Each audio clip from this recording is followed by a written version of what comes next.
Hello everyone, welcome to this week's presentation on older adults. The presentation is brought to you by Angel Daniels, Kaviandra James, and Kellie Shoun. We've opted not to show our faces to allow for full viewing of each slide.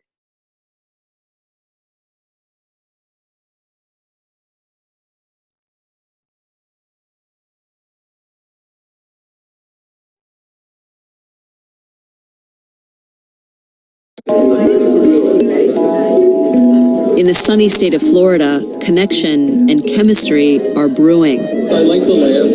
Yeah, it's good. Hi, Want to hold hands? how are you? Sure. You got beautiful eyes. This is speed dating for the senior set. I'm 78. Holy. I'm still young enough to have sex, so I want that. That has to be one of the things that I have to have Every day of the week? every day in the week. Just because these men and women are over 65 doesn't mean they're out of the game.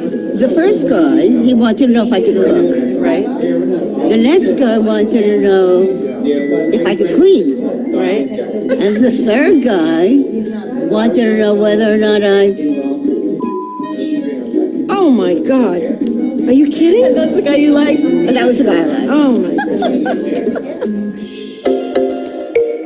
How do we make the most of our twilight years? We're living longer than ever before.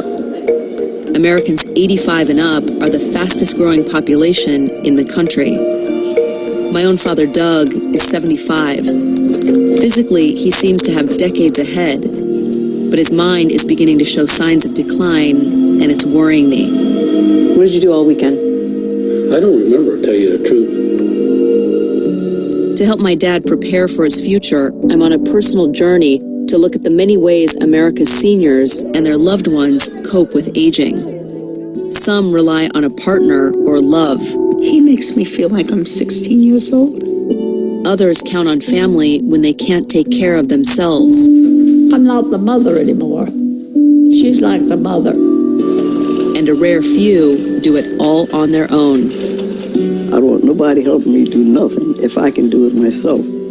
I can't let nothing keep me down. Tonight we explore how it feels to grow old in America, a topic many prefer to ignore, but with the average life expectancy at 78 years old, how can we? America, it can be inspiring and beautiful. It can also be dark and ugly. It's so many things, but it's ours. It's our America.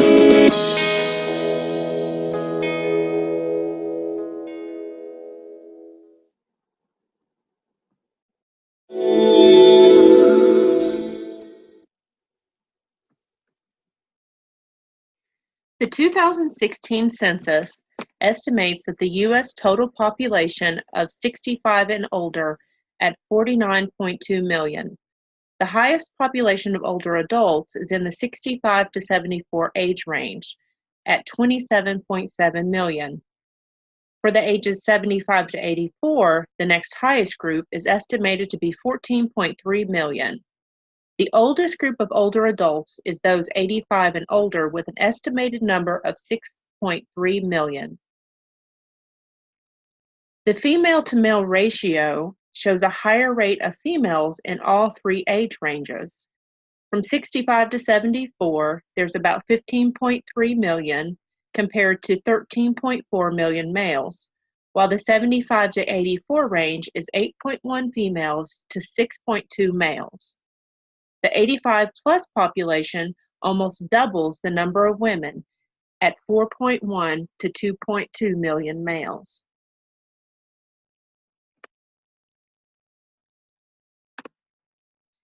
The 2016 ACS breaks down the racial composition of older Americans. In many aspects, it reflects the overall racial makeup of the American population. As you can see, the 65 to 74 age range shows the white population to be 2/3 of this group, increasing to 80% in the 75 to 84 age range. And by the time the U.S. population reaches age 85, they are 81% of the population. We won't be able to go into the statistics for time's sake, but there are many ways of looking at the population discrepancy. It can be viewed that there are many systemic challenges to the minority population that prevents the longevity that white Americans have. It's important to look at the marital makeup of the U.S. population as it impacts the overall effective income and happiness in the U.S. population.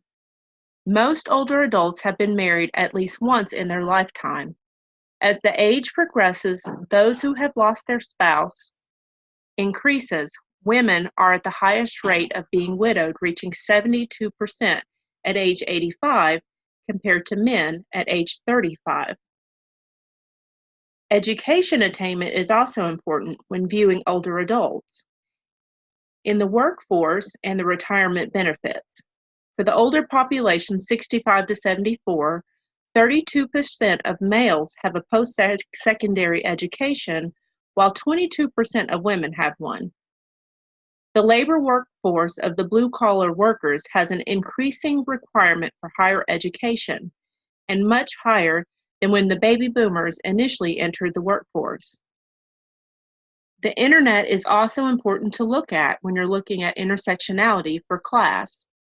While the overall population of the U.S. has home access to the internet at a rate of 93%, for older adults, the access decreases by up to 16% depending on the makeup of the household. For older adults, the need and lack of higher education becomes more apparent when employment opportunities become more limited, with mobility challenges and a lack of computer skills. The younger generation grew up with technology increasing exponentially. The baby boomer generation is between 1946 to 1964. If you think about it, the television was invented in 1927 and the smartphone in 1992. The first baby boomers would be around 46 years old by the time the smartphone came out. Many companies now utilize a paperless electronic environment, which younger generations were born and raised in. The older generation is competing in the job market with Generation Z, who were at much younger ages raised practically with a phone in their hand and with 24-hour technology at hand. Generation Z is identified to be between 1995 and 2015. Can you imagine competing as an older adult with those who can speak technology as a second language and have a higher education attainment? James Chernitsky is our case scenario. He's 63 years old and who is a widower who lives alone in his home with his 14-year-old grandson. He and his wife were caring for the grandson since he was an infant because of his mother's drug use. James' wife died 2 years ago from cancer.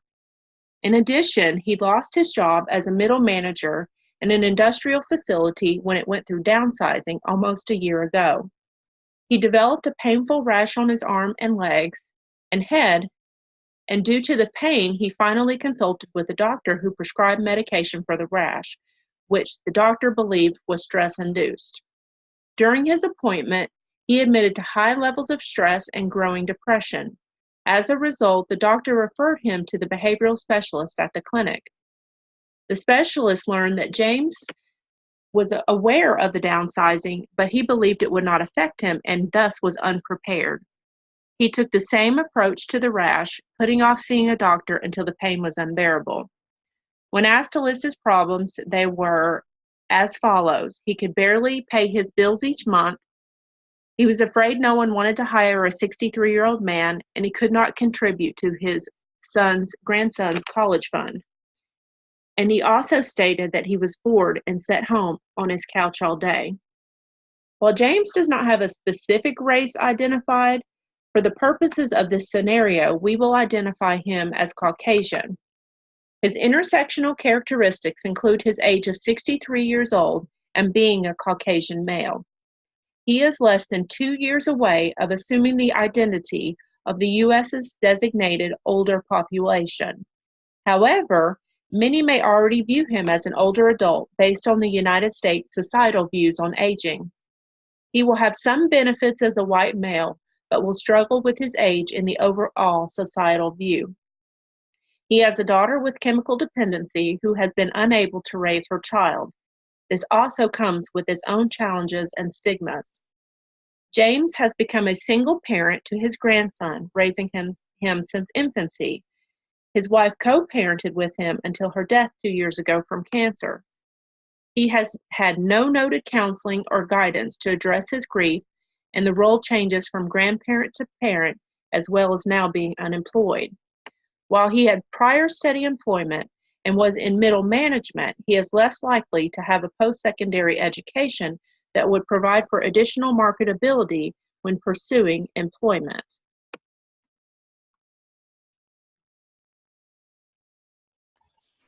So what does the older adult population look like? We're going to take a look at Erikson's theory of development, which identifies 8 stages of life development. Stage 7 is characterized by the crisis of generativity versus stagnation. This stage occurs during mature adulthood, generally between the ages of 35 and 65. It's characterized by care and productivity. Generativity involves genuine concern for the future beyond one's own life. It also includes a drive to be active, productive, and to contribute either within one's home or within their community. And stagnation occurs when generativity is not achieved. The lack of development can cause adults to become self-absorbed, unproductive, and uninvolved in the world. This is the longest period of a human's life. In this stage, it's the stage in which people are usually working and contributing to society in some way, like volunteering, serving on the school board, being active in the church community, or even raising their children. If a person does not find proper ways to be productive during this period, they will likely enter stagnation, which indicates a lack of psychological growth. Some adults in stagnation are self-centered and find it very difficult to see beyond their own needs.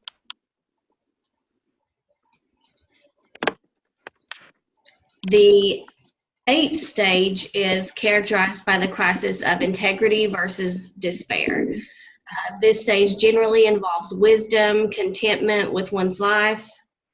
Integrity involves the ability to appreciate one's life, feeling content with accomplishments. In this stage, ego and integrity can be achieved, which is the ultimate form of identity and integration, and involves a sense of peace and acceptance that one's life will be over soon. Despair occurs when adults fail to successfully cope with life stressors or crises in the past, and they have many regrets. The wisdom as senior citizens, people tend to look back on their lives and think about what they have or have not accomplished. If a person has led a productive life, they'll develop a feeling of integrity, and if not, they might fall into despair. According to Erikson's theory, our case study, James, is most likely in stage 7, generativity versus stagnation. However, we know that stages can overlap as knowledge on aging has increased. James would more likely be entering the 8th stage, integrity versus despair, but since he's having to raise his grandson, he's likely having to straddle both stages.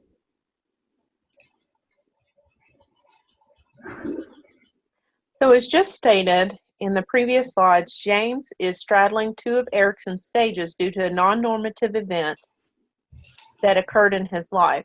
There's a multitude of non-normative events that can affect our aging population.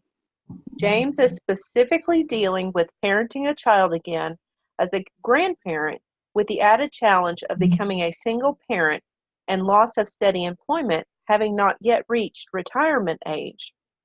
Raising grandchildren is a non-normative event on the rise in the United States.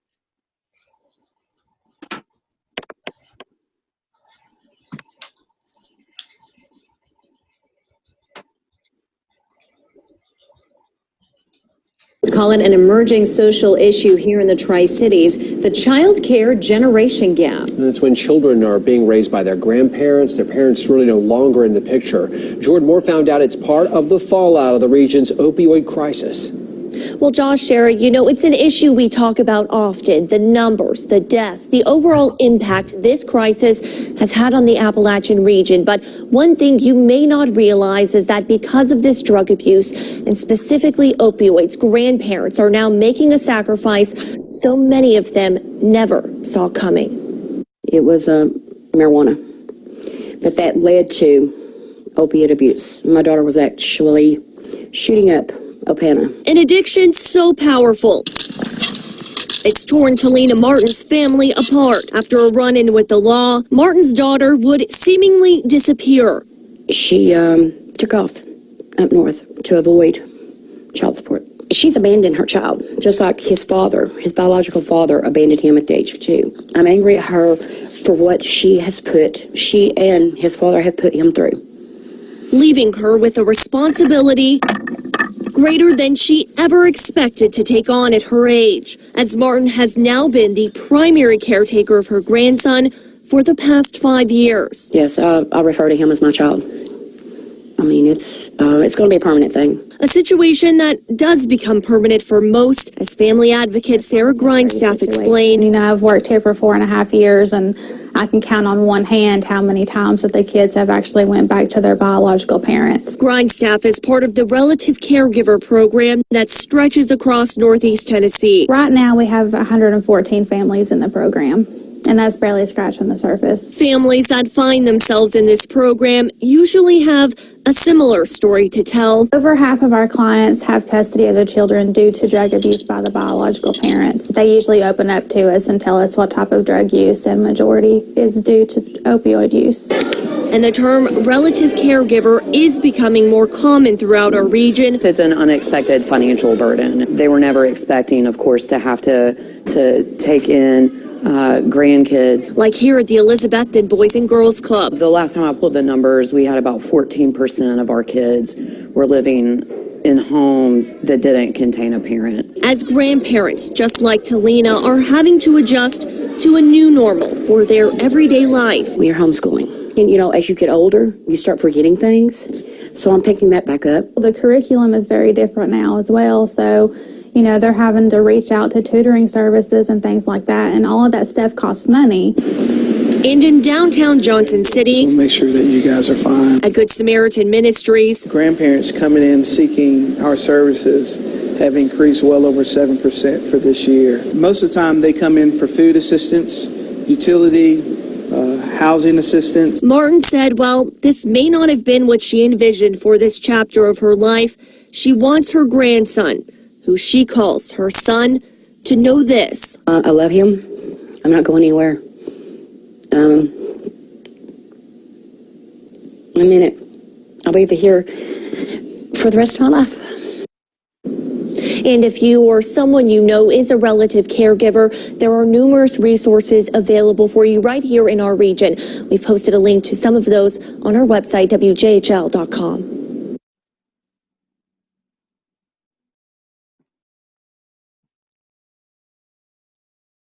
So as you can see in this slide, it shows the breakdown for the 2010 census for grandparents raising grandchildren. Almost 70,000 grandparents were raising their grandchildren in the state of Tennessee as of 2010, and 30,000 were doing it solely on their own. Approximately 70% of the grandparents were Caucasian and 26% were African American. It should be noted that there are around 70% who were 60 years of age and younger, which is around the age range of our client James. And it should also be noted the 22% poverty rate. Many grandparents are living on fixed incomes and less likely to continue moving up the corporate ladder if they remain employed. Some may find raising grandchildren as an enjoyable change from their prior lifestyle if it was a choice, while many more are thrust into full-time care of grandchildren that was not part of their life plan or retirement plan. They must jump back into the education environment where they are potentially 20 to 30 years removed from and adjust finances around an additional household member who has their own individual and unique needs. James falls into the category of raising a grandchild with financial stressors, like many Tennesseans. It is estimated that 2.4 million children were raised in the U.S. by their grandparents in the year 2000, and it doubled to 4.9 million by the year 2010. As others in the United States, James may be heading into impoverishment pending the ability of social workers to engage him in utilizing necessary support systems. Adding to this, the chemically dependent epidemic is on the rise. James and many older adults are at a loss of how to care for themselves, let alone a grandchild. This is a non-normative life event that is not generally factored into one's retirement plan.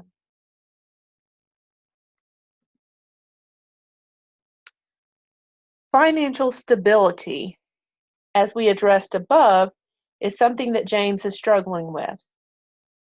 James and many older adults plan for their retirement as a way of exiting the workforce and to enjoy their later years. Retirement is the withdrawal from one's position or occupation from one's active working life. A person may also semi-retire by reducing their work hours. James did not have the opportunity to do this due to being laid off. He is now required to figure out how to be financially stable for himself and a minor child. One of the ways he could do this is to utilize Social Security benefits.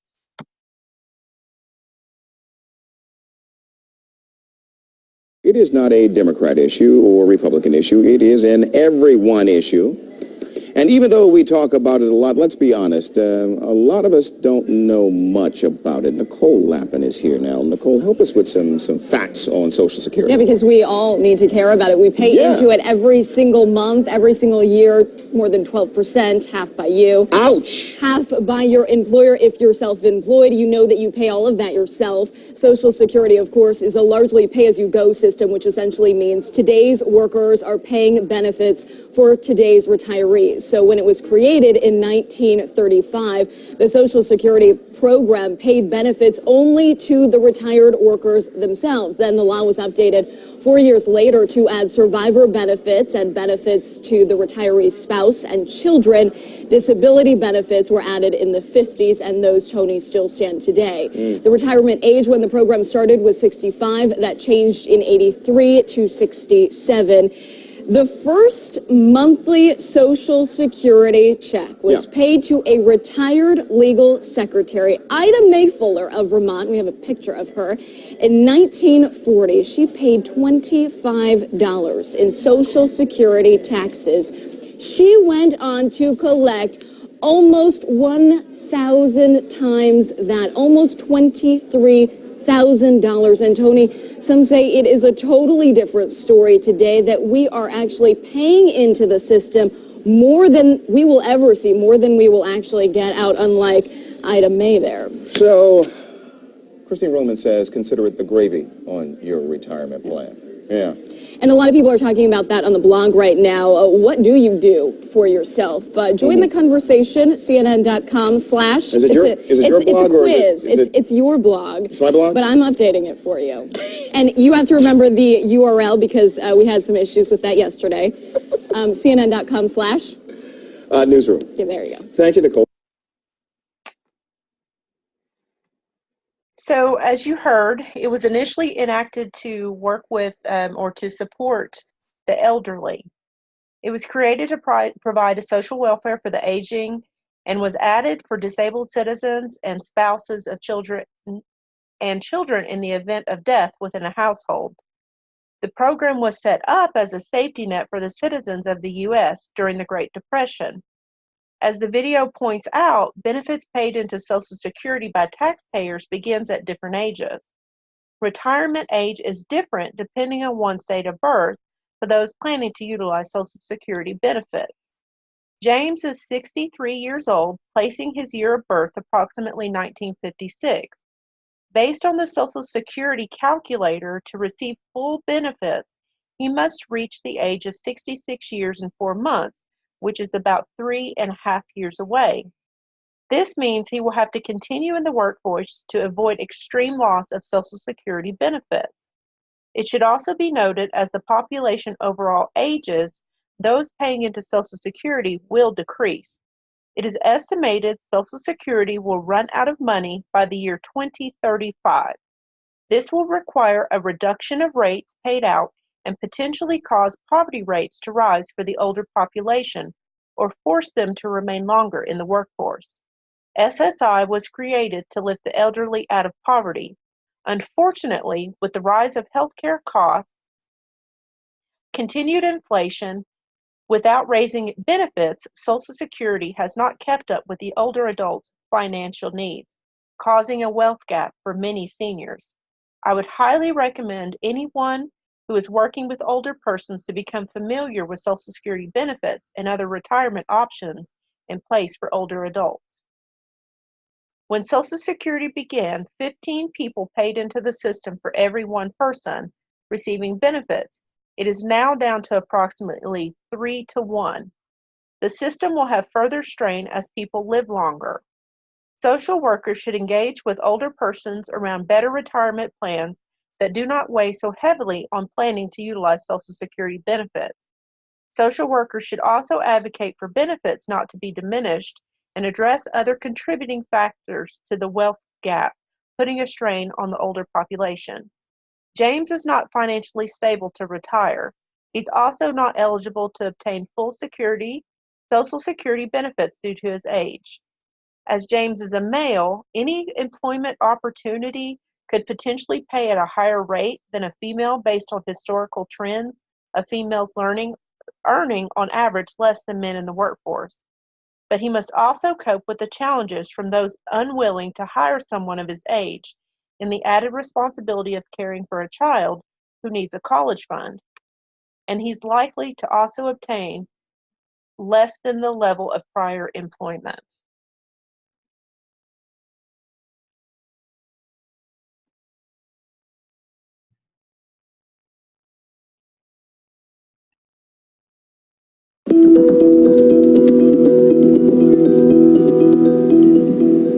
A common misconception about ageism is that it's only a problem that affects older people. And indeed, we do live in a society that is obsessed by youth. Open any magazine, look at any billboard, watch any TV show. Everybody's going to age. It is this one place that we all have something in common. Policies that are good for families should be good for people of all ages. We should be thinking of ways to have government policies that are supportive of older people, supportive of kids, supportive of people in the middle. When an employer sees my resume or my LinkedIn profile and they see that I have 20 or more years of experience, I think that's a signal of, oh, he's too old to work for us. And I am struggling financially, and I'm really scared. I'm really scared.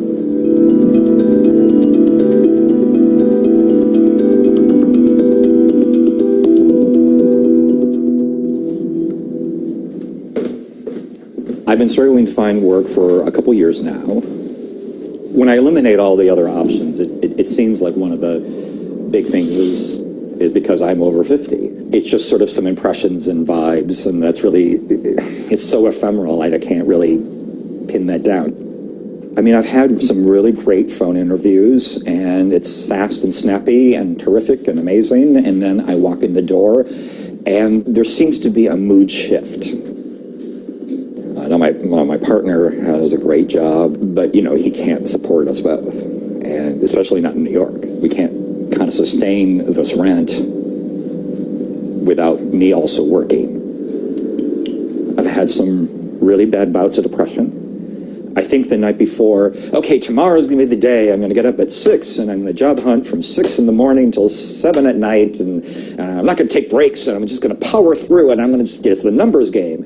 And then you wake up and you're like, I don't have anywhere to go today. then that stuff starts to drip in, right? I'm useless, nobody needs me, I'm worn out, oh my God, I'm only 53. How could I not have any more usefulness left in me? I have a great concern of, I'm not even sure, like, be homeless. And that's scary to even vocalize. But that's my real fear.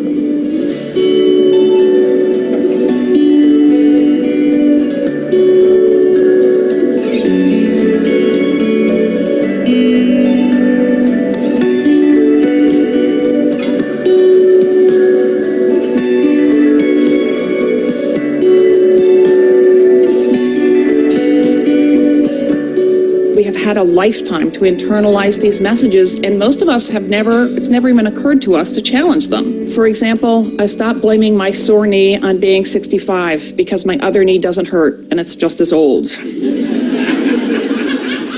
We all are bombarded with negative messages about age and aging from childhood on. We are all prejudiced. Anytime you look at a young person in the job and you resent the fact that they're your manager simply because they're younger than you, for example, that's ageism. So I'm really an advocate for telling both sides of the story. I'm not a Pollyanna that says everything about aging is easy and it's all going to be great. But let's also acknowledge all the ways in which it enriches us.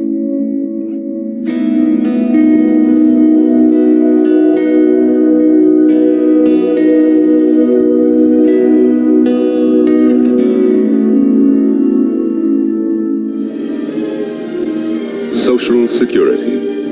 It started with a bill passed by Congress in 1935, and it became law a few days later when the bill was signed by the President of the United States. When Social Security was created in the 1930s, we arbitrarily came up with this idea that 65 was old.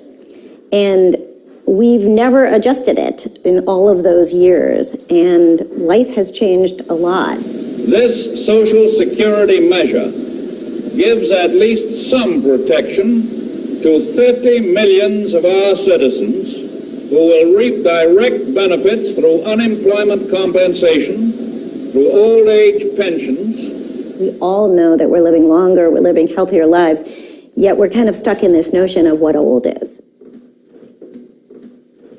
I kind of toggle back and forth between these ties. You know, it really depends, I think, on my perception of the mood and the emotion of the company.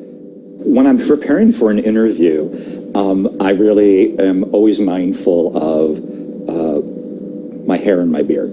I've gone into interviews where I've, you know, literally agonized for hours.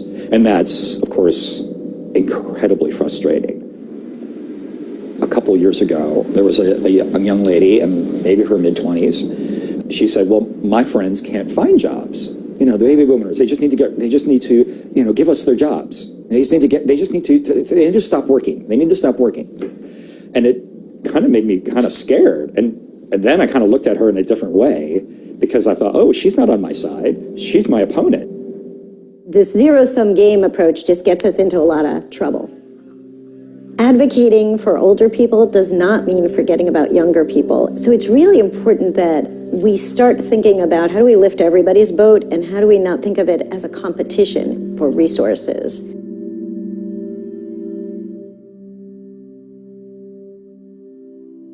We created a one-year fellowship that's an organized way to bring kind of a new source of talent into often very resource-starved nonprofits, and it's having really good results.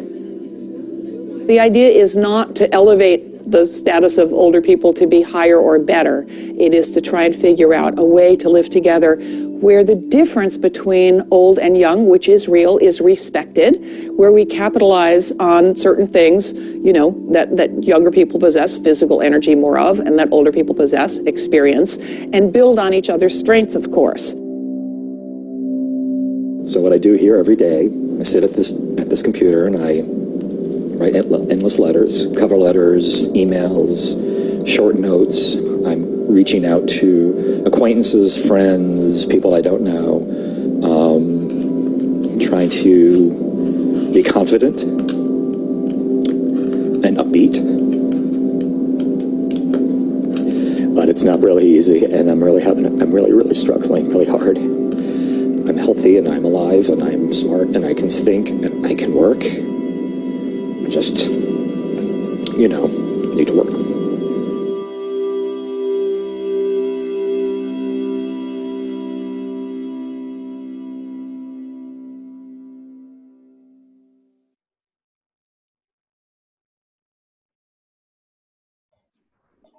Here on this slide, we want to go over some of the myths and stereotypes that are generally associated with the older population.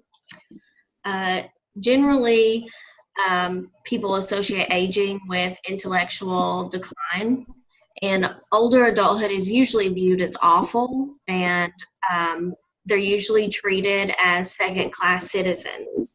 However, authorities on aging believe that it's a myth, that your intellect can decline as you get older. Many people believe that the Western society is wasting a precious resource. Older adults have extensive experience, training, and intelligence. And research actually shows that intellectual capacity, barring any organic problems, remains essentially unchanged until very late in life. Another myth is that older adults are viewed as less healthy, clumsier, more accident prone. A lot of people believe that they're more prone to missing work because of medical appointments or poor health. But the fact is that in the U.S., older adults as a group are healthier and more numerous than ever before. And ageism, as we just talked about, ageism and stereotypes can have a negative effect on older adults. There are studies that have shown negative stereotypes influence how older adults view themselves and other older adults. The negative impact, it can have a negative impact on their cognitive and physical abilities, and also it can have a negative impact on their ability to recover from diseases. Western society defines old age mainly chronologically, just based on age. Other societies, old age is determined by physical and mental condition. Aging is an individual process. It occurs at different rates in different people. There are many factors that may accelerate or slow down the aging process, such as socio-psychological or environmental factors.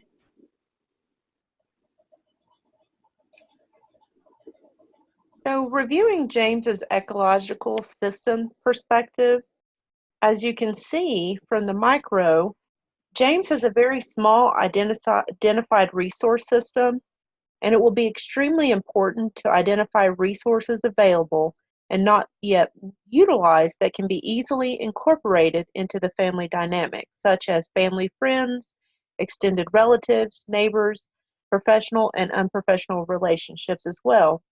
But the goal is always to develop a system that can address a crisis without the continued need for professional intervention.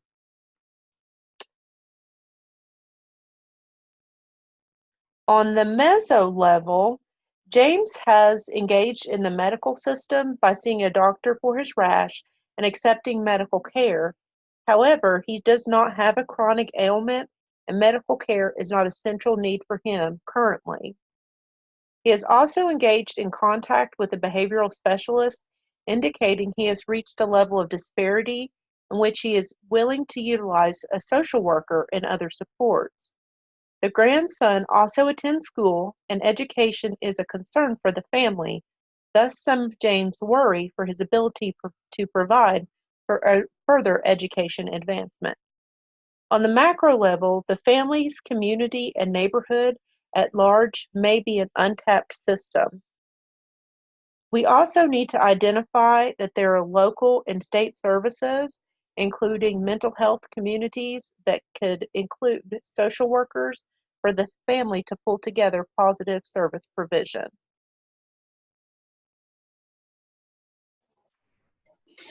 Here we're going to talk a little about cultural strengths of later adulthood. The majority of the population continues to function independently, even though they may have one or more medical condition. Flexibility and adaptability are a personal mastery in later adulthood. Spirituality and religion, they are important components in the lives of the older population. Spirituality and religion promotes emotional well-being later in life. There was a study done of 836 older adults who were religious. Those who were religious had a higher morale, better attitudes towards aging, and were more satisfied and less lonely than those who were not affiliated with any religion at all. Voting power. This is a cultural strength, as older people tend to see the value in this process, and the number of voters give them significant power in policy changes and continuing federal funding to areas they see as important. This will be important to pay attention to as the baby boomer generation continues to grow and become an even larger area for the voter population. The older adult population, they're more likely to have confidants, whether that's friends or their spouse. Having friends or a confidant that can help you cope with trials and tribulations of aging. They're more likely to have developed effective coping strategies, and they're more likely to know how to budget and manage their money.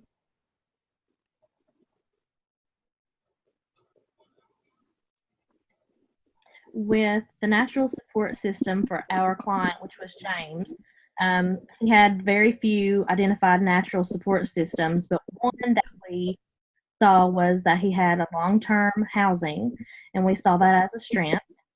Another natural support that he had was the being located in a neighborhood. And James did isolate due to depression and loss of employment. However, James had a long work history and may have developed long-lasting relationships with his peers, and that can be retooled into an alternate employment opportunity. The broader society utilizes family members as natural supports, and as discussed by prior groups, minorities utilize strong religious ties as a natural support system.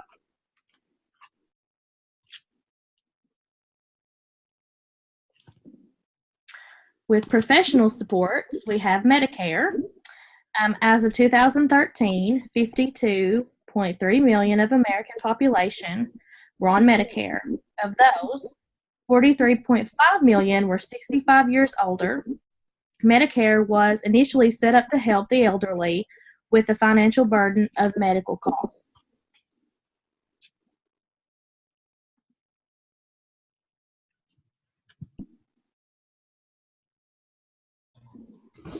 Other professional supports include a program called SHIP, State Health Insurance Assistance Program.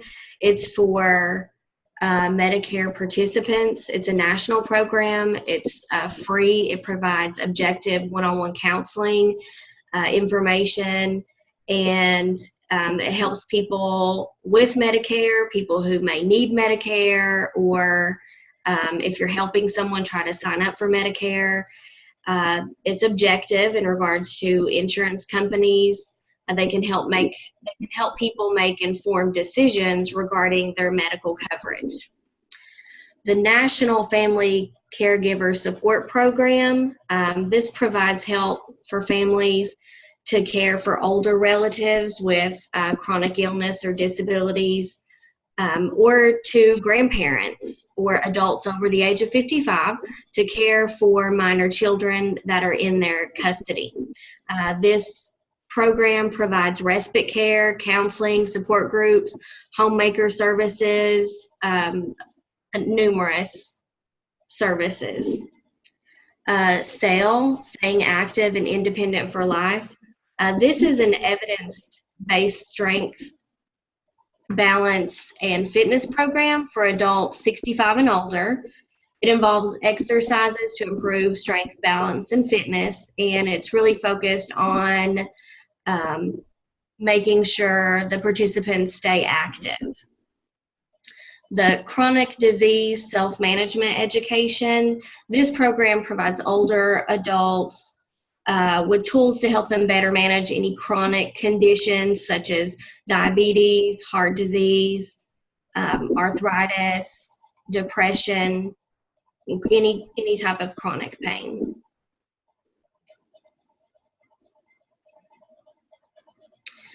Another professional support that's really valuable in the community, state-funded senior centers. They're available across the state. The available services or programs or activities, of course, will vary depending on the location. I've included here in this slide a little bit of the activities and programs available at the senior center where I live in Johnson City, Tennessee.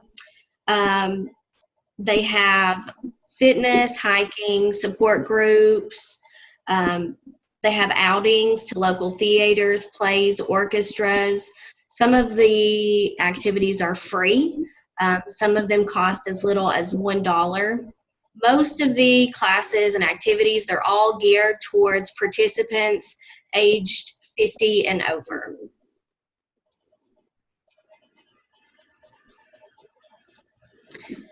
So here we're going to talk a little bit about the privileges or advantages of the older adult population.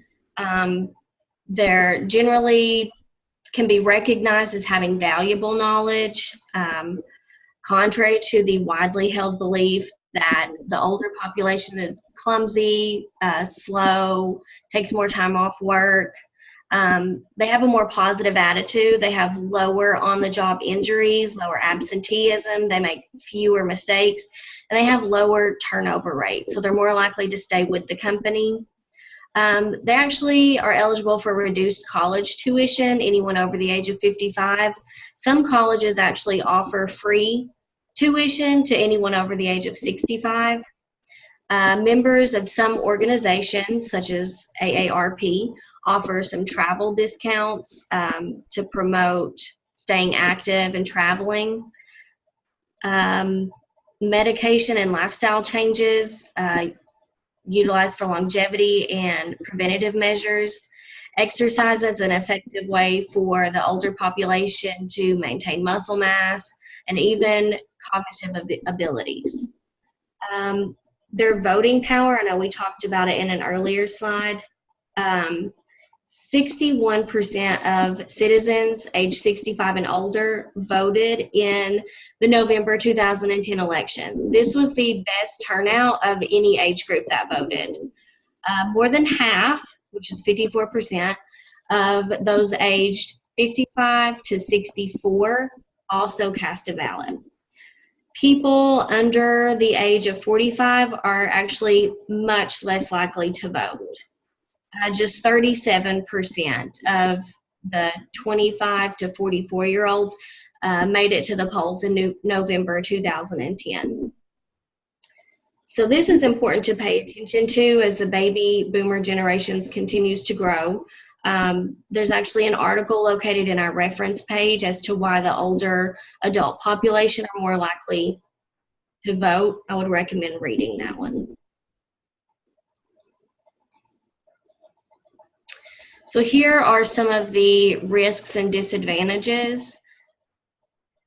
There can be a decrease in cognitive abilities, such as speed, memory, categorization. Older adults, they are hospitalized at 3 times the rate as younger adults. They can be on more medications. They have chronic health problems such as arthritis, hypertension, diabetes. Some disadvantages, community facilities like parks, subways, libraries, they're designed and oriented to serving children and younger adults. Most of the housing is designed and priced for young couples, requiring an annual income of at least $60,000. That can be really difficult for someone like James to come up with. In Western society, we really don't give any meaningful role to older adults. Once older adults enter into retirement, society places them in a role-less role. Generally, people are viewed as their profession. So their professions are their identity. People who were once valued as a teacher, a barber, an accountant, they're now considered non-contributors, and they're in a role-less role and on the fringe of society.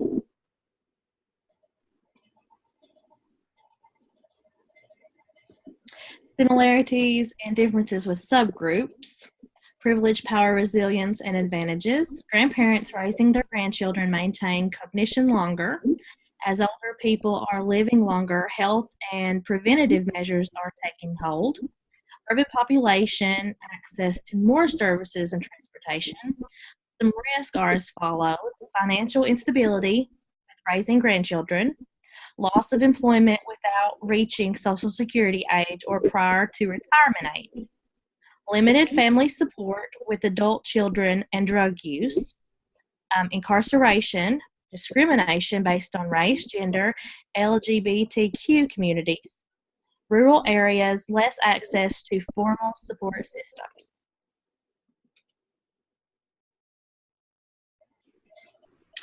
Why older adults are still the majority, but that trend is changing. It's estimated that by the year 2050, the population is expected to be made up of 12% African American, 20% Hispanic, and 9% Asian. Immigration is increasing the number of older adults living in the U.S. that were born in another country. In 2010, 1 in 10 adults over the age of 65 were born outside of the U.S. The changing race and ethnic composition is significant because of the added social disadvantages. Racism combined with ageism can have a significant negative impact. This can be further complicated by language barriers, lack of socialization, and difficulty assimilating into society. Across all race and ethnic groups, women have a longer life expectancy. This can be problematic as some cultures have the man as the head of the household, as the decision maker. So when becoming a widow, it's a new role for many women that they may be unaccustomed to. Women are less likely to remarry due to the lack of available older men. So,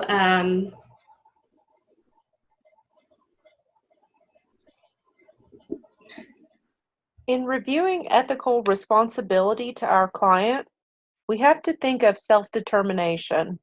Each client has a right to engage or refuse offered services. James was aware of the coming layoff almost a year in advance, but did not believe it would affect him. He has made no specific adjustments in his life prior to or since his job loss and the loss of his spouse. He's become depressed and suffered physical symptoms of internal anguish.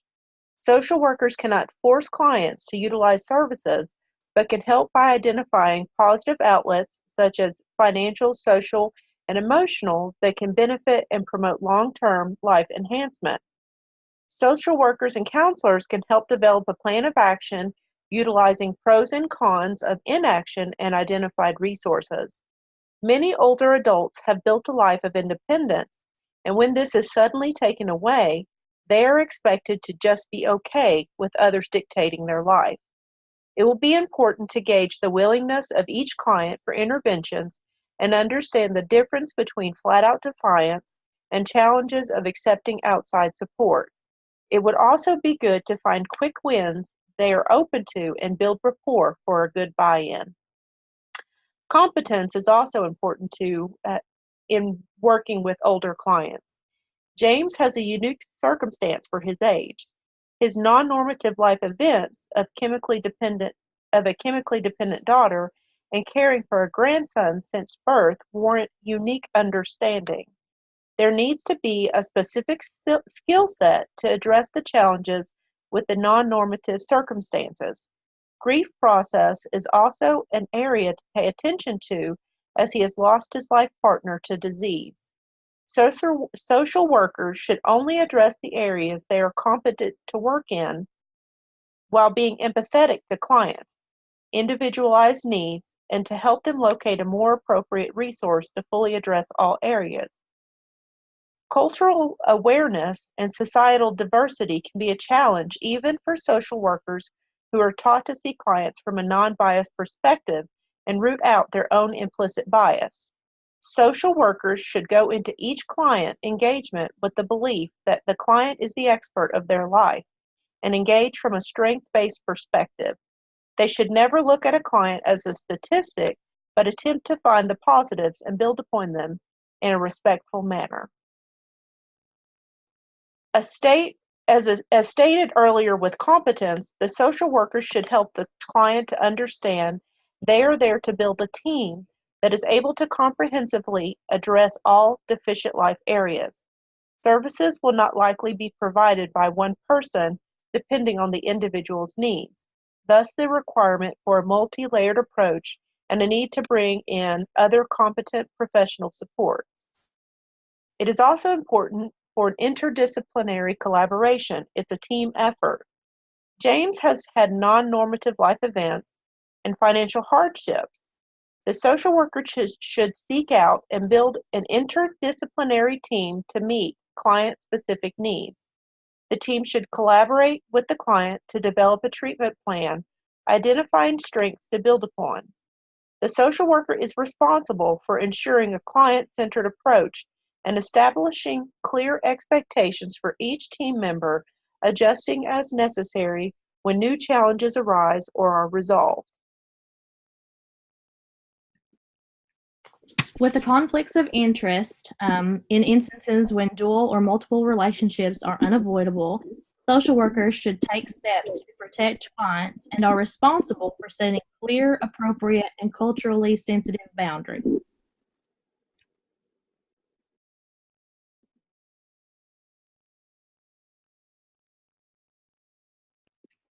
With family interactions, it is vital to build a good relationship with the family involved with treatment.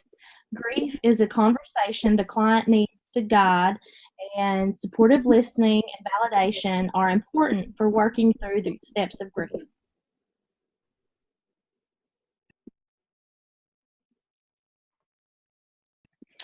Skills a social worker should be mindful of when working with the older adult population. Social workers need to keep up to date their continued education, recognize when you cannot handle things on your own, and to be able to notice and know that it's okay that there will be some clients you are not the best option for either lack of experience or education. Self-care is very important, and by taking care of yourself, you can provide the best version of you.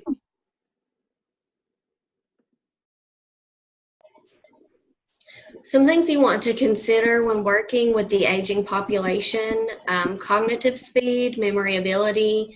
They should be taken into account when working with older adults. Also, hearing and sight changes can make reading or talking more difficult.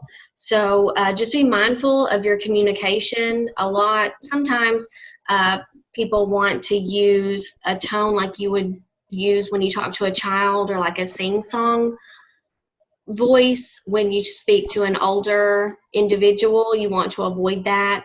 Avoid jargon. Use plain, specific language. Use visual handouts to help stress important points. Cognitive behavioral therapy may require some adaptations to accommodate any cognitive changes. So you can introduce it slowly, provide the necessary structure, allow the client to tell their story. You can redirect if necessary, just go at a slower pace.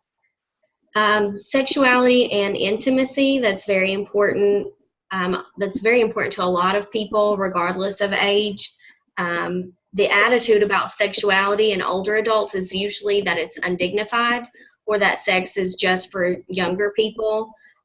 We all know that's not true.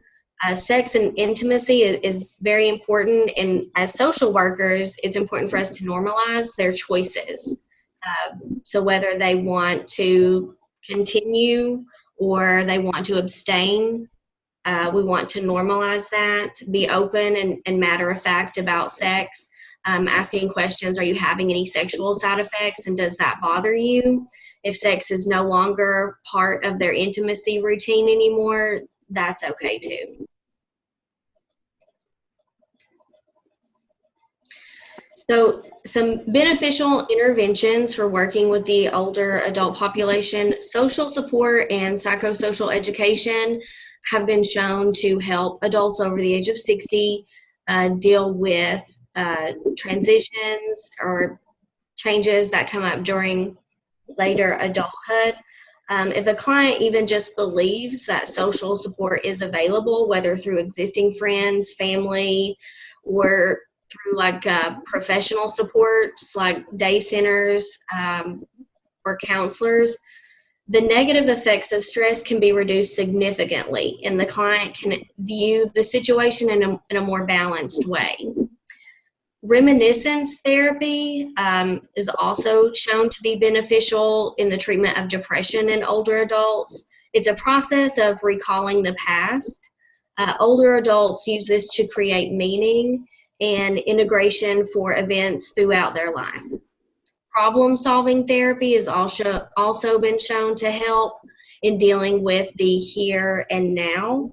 It's beneficial because it's structured and concrete. This would be beneficial for James as he's experienced some avoidant tendencies, so like not acknowledging the impending downsizing of his company, ignoring his rash. And he also has a list of problems that he would like to overcome, but he seems to be at a loss on how to address them.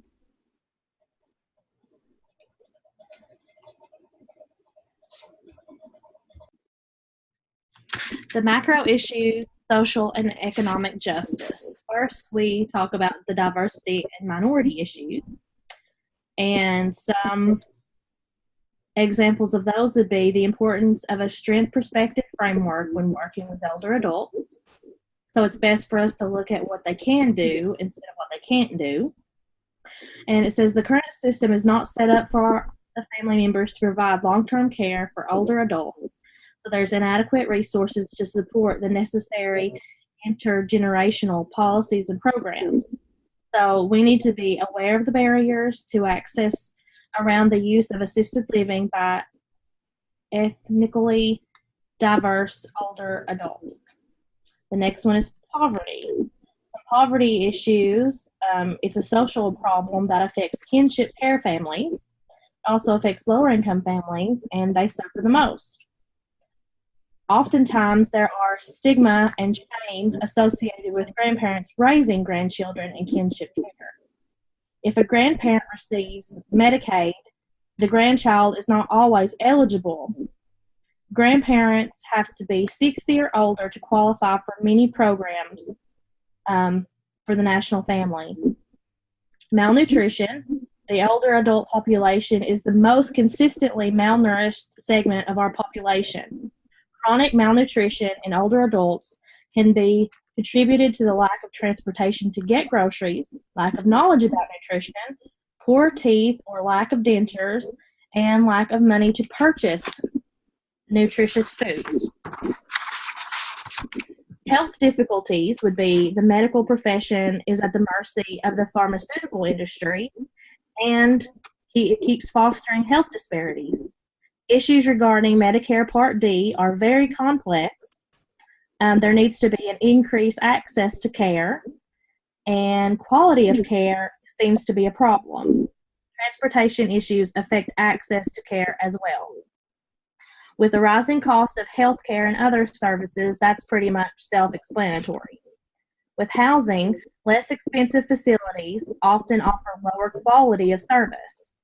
Low-income and diverse populations need to be better represented in assisted living facilities. Older adults with severe mental illness are often ineligible for assisted living. Lack of transportation. Transportation is vital to the independence of older adults. Without it, accessing food or healthcare, food, and pharmacy, shopping, social interaction are virtually impossible.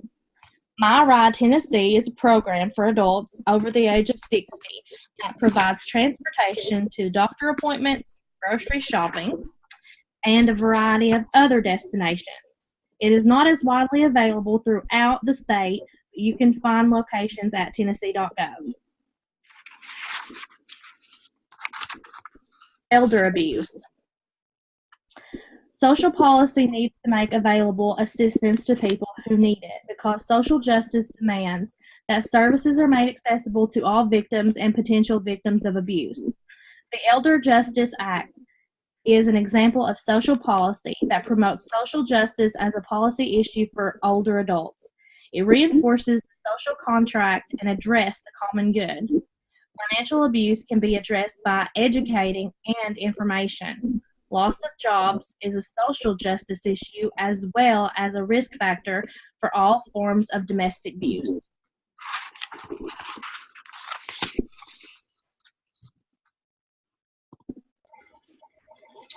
So poverty is a significant issue for the older adult population. According to the U.S. Census Bureau in 2017, the official measure of poverty was an annual salary of $11,756 for an individual over the age of 65. 4.7 million adults aged 65 and older live in poverty in 2017. That's roughly just over 9% of the entire adult population. More than 15 million older adults had incomes below 200% of poverty.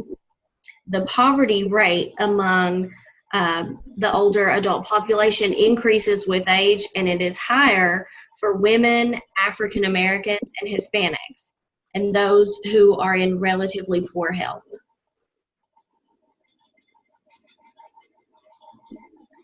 One out of every 10 person in the older adult population lives in poverty, which means inadequate food, clothing, making a choice between buying your prescription drugs or paying your utility bill. Poverty among the older adult population varies drastically by race, sex, ethnicity, and age. Older women are more likely to be poor than compared to older men. Nearly half of all older Hispanic women and 4 out of 10 older African American women are living in poverty. And this is because women of color are more likely to have worked in low-paying jobs that offer no retirement benefits. Social Security benefits are the only source of income for the majority of the older population. While Social Security benefits provide a 3% increase in payment when the Consumer Price Index changes, it has never been intended to be anyone's sole source of income or to make a person financially independent.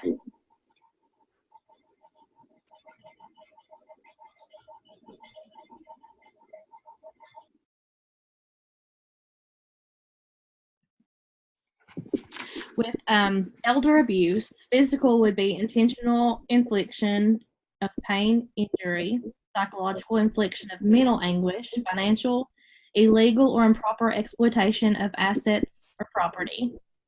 Neglect is the deliberate failure, refusal, or fulfill caretaking obligations, such as with holding food, health care, and hygiene need. Then, of course, there's the sexual abuse, self-neglect, and abandonment.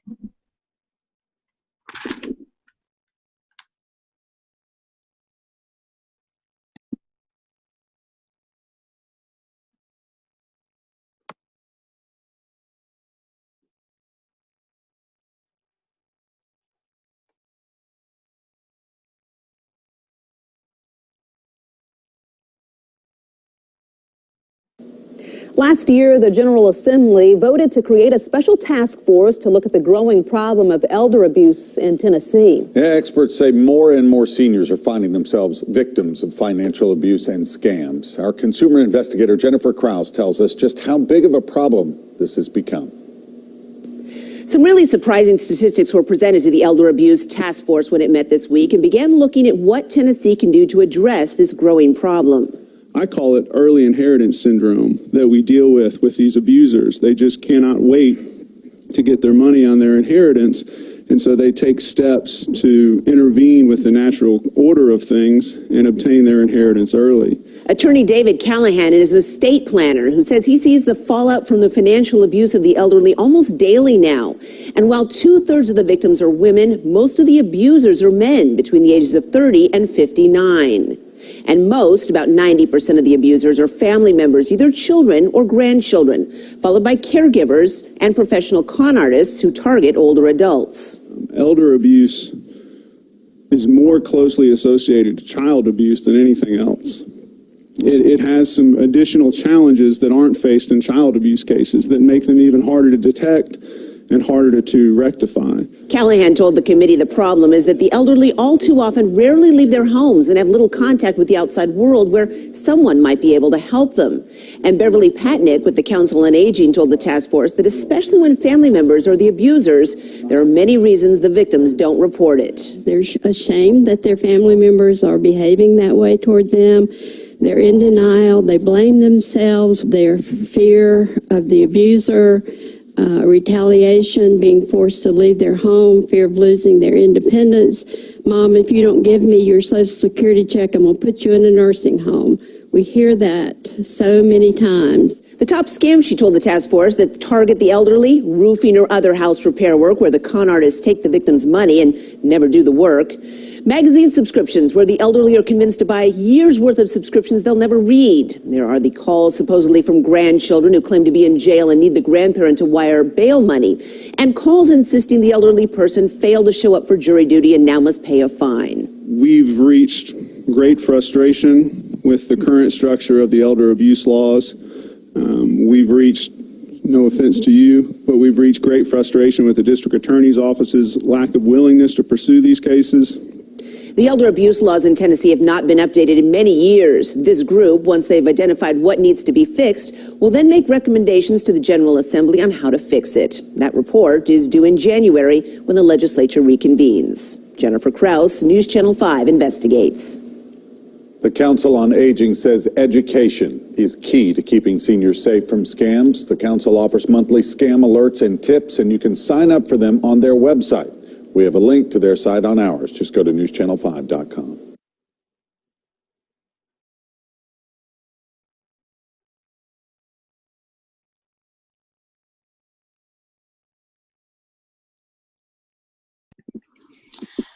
The Adult Protective Services is not just for the elderly. It is here to help adults 18 years of age or older who, because of mental or physical impairment or advanced age, are unable to care for themselves. If you suspect elder abuse, contact your local Adult Protective Services.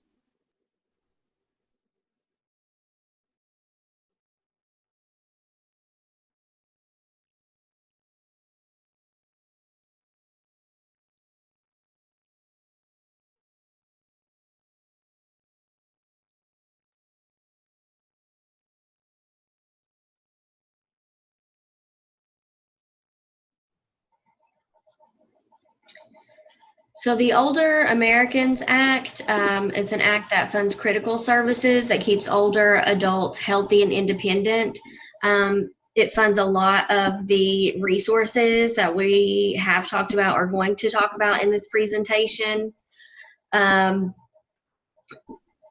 It's a key role in preventing costly institutional services for like hospitalizations. It helps people remain in their home. The Supporting Grandparents Raising Grandchildren Act of just last year. It was established to help grandparents and other relatives raising children. It wants to identify, promote, coordinate, and disseminate information about resources and best practices to help caregivers meet the health, educational, nutritional, and other needs of their children in their care. More advocacy on policies such as these is needed to accommodate the growing need for the aging population. And just as a reminder about the Social Security income and Medicare, they are there to advance supports for preventing poverty in the older adult population, but more can be done to eliminate the wealth gap.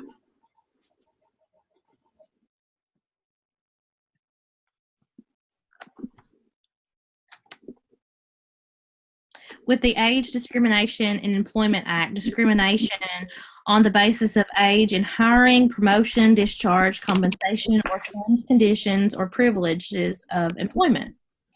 For our client James, it would be hard to prove this is an age discrimination decision. This client would have to have noted documentation of the acts of discrimination. He reports he was notified it was going to happen, but was not planning for it to happen to him. However, he does not report any discrimination, just as an assumption that nobody is going to hire an old man.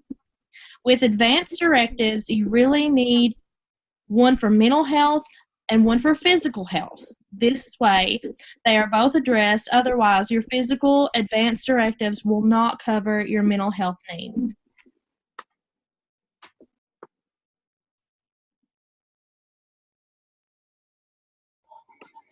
Here's a list of resources for the older adult population. We're not going to go too in depth with every one of these.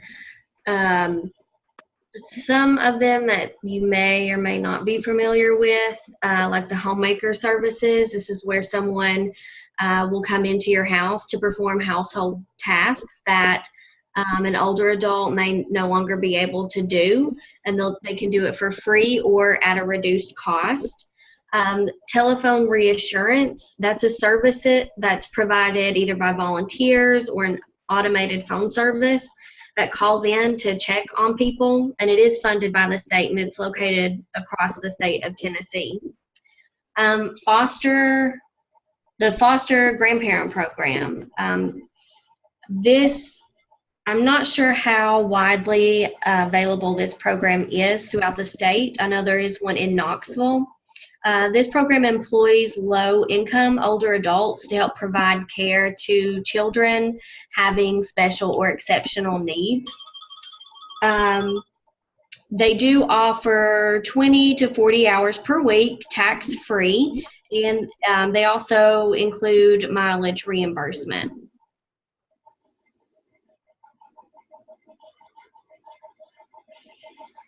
So with our client James, we recognize that he's dealing with grief, and we think that he would benefit from having healthy ways to cope and work through his stages of grief.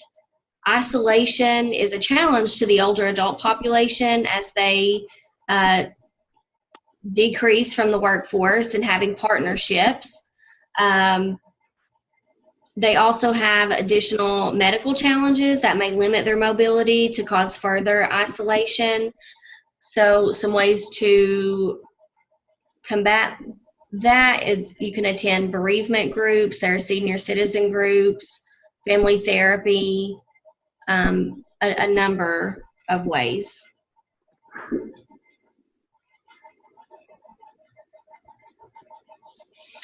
Here are just a few extra resources for the older adult population. There are groups specifically geared toward grandparents as parents. There's a website listed in our references specifically for that particular population.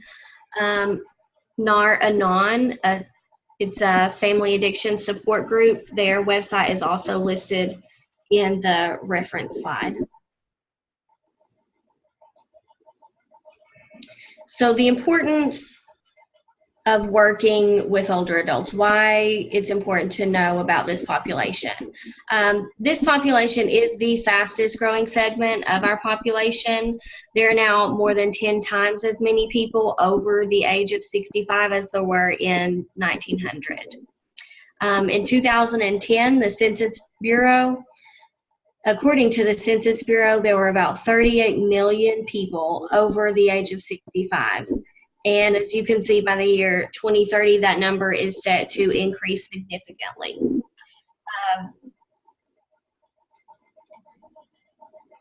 The education system, working as a school social worker, as a teacher, a psychologist, you could run into grandparents raising their grandchildren. Working in the criminal justice field, there are about 28% of the total incarcerated population are over the age of 50. So it's very important, no matter your field or your specialty, to have a general working knowledge of the older adult population. So we're going to scroll through our references, but we want to thank you for joining us in our presentation on older adults. While it's by no means all-encompassing, I hope it helped to provide you some great information. As this population is continuing to age, social workers will be required to have a better handle on how to support this population. And it's great to advocate now because one day, remember, we will be the older adult in the room.